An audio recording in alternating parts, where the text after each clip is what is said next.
Hello दोस्तों। तो आज की वीडियो है इट्स ऑल अबाउट मी कि मेरी लाइफ में क्या चल रहा है, मैंने क्या ऐसी गलतियाँ करी जो आप ना करें। लाइक मैं आपको अपना इंट्रोडक्शन दे देता हूँ पहले। मेरा नाम दिलीप पारिक है और जैसे कि मैं जयपुर से बिलोंग करता हूँ।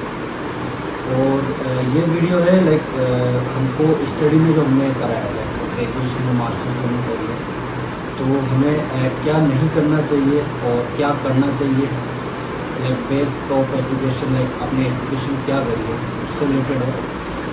आपको जॉब किस फील्ड में जाना चाहिए, कौन सी जॉब आपके लिए परफेक्ट है, कौन सी नहीं है, यही उसी के रिगार्डिंग है।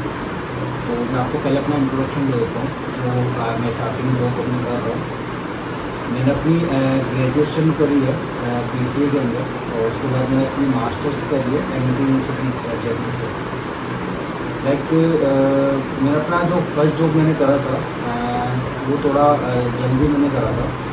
लाइक MCA के अंदर जो 6 सेमेस्टर होते हैं, तो 6 सेमेस्टर में लास्ट जो सेमेस्टर होता है 6 वाला, उसके अंदर आपको एज ए ट्रेनिंग ज्वाइन करना होता है किसी कंपनी में या किसी कोचिंग सेंटर में, जहाँ पर आप 6 मंथ की ट्रेनिंग अपनी ले, और उसके बाद में वो प्रेजेंटेशन आपको देनी होती है, उसके बेस पे आपको मार्क्स मिलते हैं। तो मैंने एज ए ट्रेनिंग कहीं ज्वाइन ना करके और एज ए कोचिंग ज्वाइन ना करके मैंने डायरेक्टली एक जॉब ज्वाइन करी।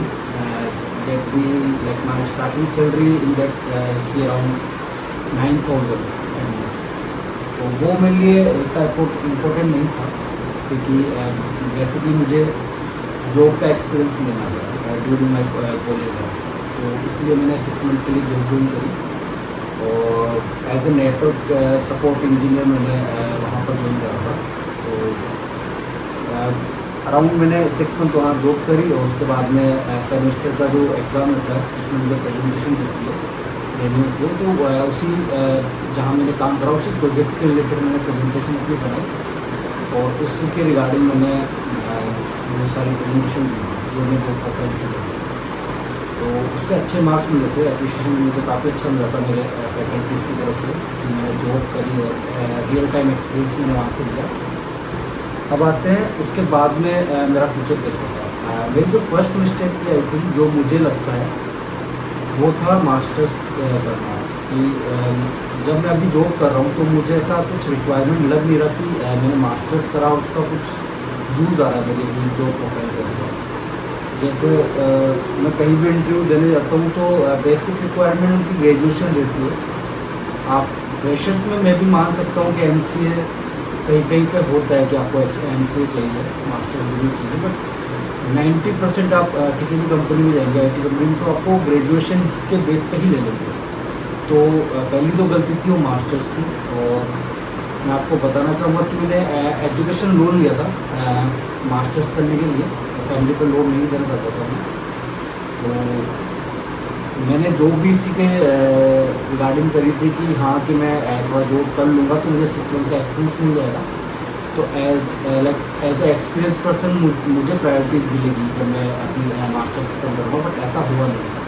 कॉलेज प्लेसमेंट MIT से कुछ मिला नहीं, क्योंकि कंपनीज थी नहीं, आई नहीं थी वहाँ पर MIT के अंदर, और हमको नोएडा आकर इंटरव्यू देने होते थे। तो ज़्यादातर कंपनियाँ डेवलपिंग के अंदर आ रही थी, या सेल्स वगैरह या बिजनेस उस टाइप में आ रही थी। तो नेटवर्क से रिलेटेड लाइक हमारी विप्रो, सिस्को, NTT, तो ये जो बड़ी बड़ी इन्फोसिस वगैरह कंपनियाँ हैं, तो ये ऐसी कोई कंपनी आई नहीं प्लेसमेंट के लिए, तो कॉलेज प्लेसमेंट मेरा बन गया। तो जैसे ही मैंने 6 मंथ कंप्लीट करे, उसके बाद में जॉब के लिए मैं बाहर आया फील्ड में कि मैं अब ट्राई करता हूँ जॉब के लिए। तो 2-3 महीने मुझे लग गए, क्योंकि इतना आइडिया नहीं था कि प्रोफाइल में चलता क्या है, होता क्या है। बेसिक कंसेप्ट क्लियर थे, क्योंकि मैंने CCA में करा हुआ था कोचिंग वगैरह, तो बेसिक कंसेप्ट क्लियर थे। बट बाहर जाते ही इनको थोड़ा एक्सपीरियंस बंदा चाहिए था, और स्टार्टिंग में मुझे राजस्थान से बाहर जाना नहीं था।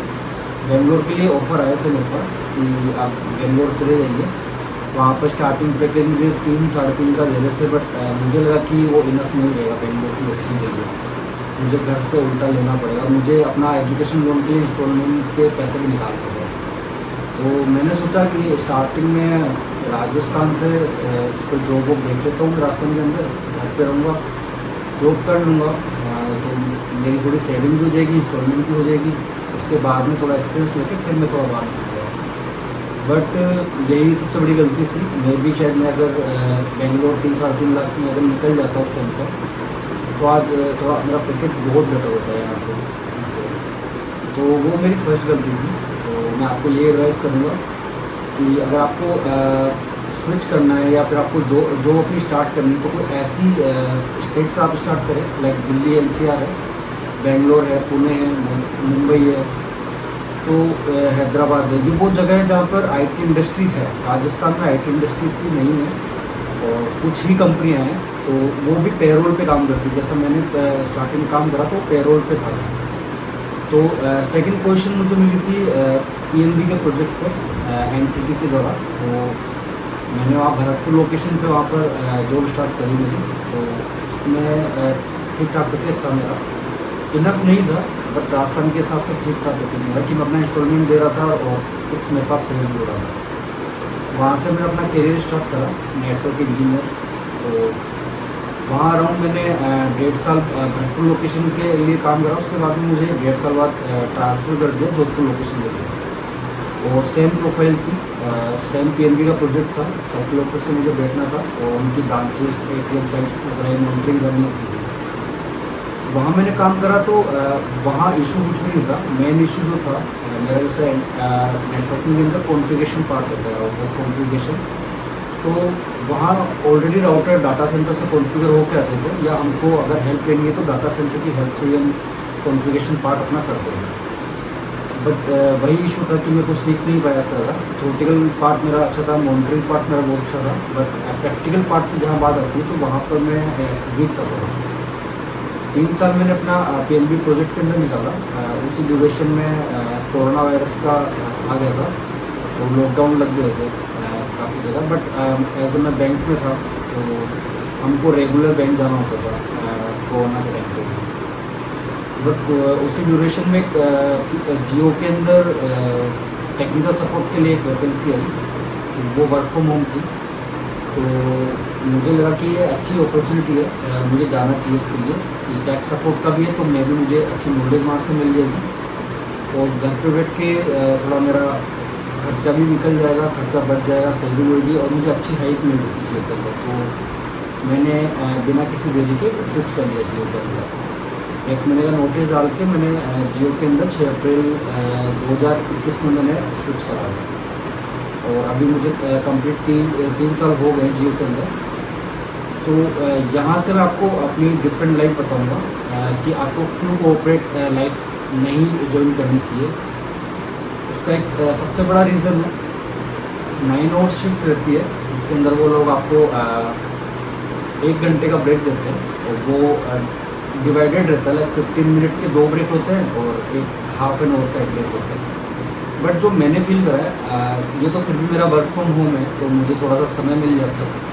बट जो लोग ऑफिस में काम करते हैं MNC में कोऑपरेट के अंदर, उनको मेरे हिसाब से इशू थोड़ा सा ज़्यादा आता है, क्योंकि 15 मिनट का ब्रेक आप सिस्टम से ब्रेक लगा के जाओगे इधर उधर और 15 मिनट आपको पता भी नहीं चलेगा कि ब्रेक आपको कहाँ चला गया, आपकी बॉडी रिलैक्स नहीं होगी उस टाइम पर। और जो हाफ एन आवर का ब्रेक है वो लंच टाइम का, वो भी आपका ऐसा ही निकल जाएगा, उसमें आपको आइडिया ही नहीं लगेगा कि मैं 30 मिनट कहाँ चले गए, मुझे रिलैक्स होने का टाइम नहीं मिलता। और 8 आवर्स की जो शिफ्ट रहती है वो कंटिन्यू आपको सिस्टम के सामने बैठ के काम करना होता है। तो मेरे हिसाब से जैसे कोई और प्रोफाइल होती है, आप बैंक में काम कर रहे हो या कोई और जॉब कर रहे हो, तो मेरे हिसाब से वहाँ आपको थोड़ा बॉडी रिलैक्स करने का टाइम मिल जाता है, लोगों से बात करने का समय मिल जाता है। और जो कॉर्पोरेट लाइफ रहती है टेलीकॉम इंडस्ट्री में बता सकता हूँ आपको, जैसे जियो टेलीकॉम इंडस्ट्री है, उसमें आपको समय नहीं मिलता है और वर्क प्रेशर बहुत ज़्यादा रहता है। आपको किसी भी शिफ्ट में डाल देंगे, रोटेशनल शिफ्ट रहती है, तो आपकी स्लीपिंग साइकिल भी अच्छी नहीं रहती है इसके अंदर। और काफ़ी सारी ऐसी चीज़ें हैं जो मैं आपको बताना चाहूँगा। हाँ, मैं आपको बताना चाहूँगा कि लाइक आपका 8 आवर्स की शिफ्ट के अंदर आप कुछ कर नहीं सकते, आप कुछ भी पर्सनल काम नहीं कर सकते। लीव अप्लाई करने के लिए आपको, जैसे मेरी कंपनी की पॉलिसी है, आपको 1 मंथ पहले अप्लाई करना होगा। और अनप्लान अगर आप लीव लेते हैं तो आपकी उस दिन की सैलरी आपकी कट होगी, आपके श्रिंकेज के अंदर इशू आएगा, आपकी स्टेप रैंकिंग है वो गिर जाएगी। तो काफ़ी सारे इशू आते हैं, मतलब आप कितना भी हार्ड वर्क कर लो कंपनी के अंदर, बट आपको कहीं ना कहीं डाउन होना ही पड़ेगा। या तो आप अपना पूरा समय कंपनी को दो, 9 आवर्स की पूरी शिफ्ट आप कंपनी को दो, अपना कुछ भी काम मत करो, फैमिली का ध्यान नहीं रख सकते, आपको इमरजेंसी में कोई लीव चाहिए तो वो लोग अप्रूव नहीं करते। तो ये सारी काफ़ी सारी ऐसी परेशानियाँ हैं जो आपको देखनी पड़ेगी कॉर्पोरेट के अंदर। एक लोग कहते हैं कि जैसे ऑफिस में बात होती है कि एक मजदूर की तरह आपको काम करना होता है, एक दबुआ मजदूर टाइप में आपको काम करना होगा। कुछ बेनिफिट्स नहीं है, अप्रेजल में आपको बता सकता हूँ, कॉन्फिडेंशियल रहता है बट मैं बता देता हूँ आपको। लाइक लास्ट ईयर मेरा ए स्टार रेटिंग में 14% हुआ था रेटिंग में, बट लास्ट ईयर उन्होंने कंपनी पॉलिसी चेंज करके उसको ए स्टार सेम रेटिंग पर 7% कर दिया।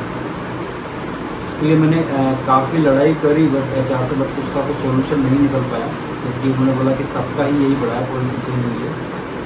तो ये काफ़ी चीज़ें हैं, ईयरली बोनस कुछ ऐसा मिलता नहीं है, दिवाली बोनस कुछ मिलता नहीं है, लीव्स आपको होली दिवाली किसी दिन नहीं मिलेगी, अगर संडे नहीं हुआ या आपका वीक ऑफ उस दिन नहीं हुआ तो आपको अप्लाई करनी पड़ेगी, दिवाली की लीव भी आपको लेनी पड़ेगी। तो मैं आपको यही सजेशन करूँगा कि इससे बेटर है कि आप कोई और कंपनी ज्वाइन कर लें, कॉर्पोरेट और एमएनसी ना ज्वाइन करके प्रॉपर एक आईटी सेक्टर की कंपनी ज्वाइन करें, जहाँ पर आपको कोई प्रोजेक्ट बेस आपको काम दिया हो, सैटरडे संडे आपका ऑफ हो और जो आप पब्लिक हॉलीडेज होते हैं वो आपको मिले। तो मैं आपको यही समझा सकता हूँ कि आप लोग उस फील्ड में जाए, ना कि एमएनसी और कॉर्पोरेट सेक्टर में आप जाए। तो आज की वीडियो यही क्लोज करते हैं। यही आपके लिए छोटा सा मेरी तरफ से एडवाइस था, आप एडवाइस कर ले सकते हैं। मैं काफ़ी टाइम से सोच रहा था इस बारे में बात करने के लिए, तो सोचा आज ही बना लेते हैं इस वीडियो को। Thank you.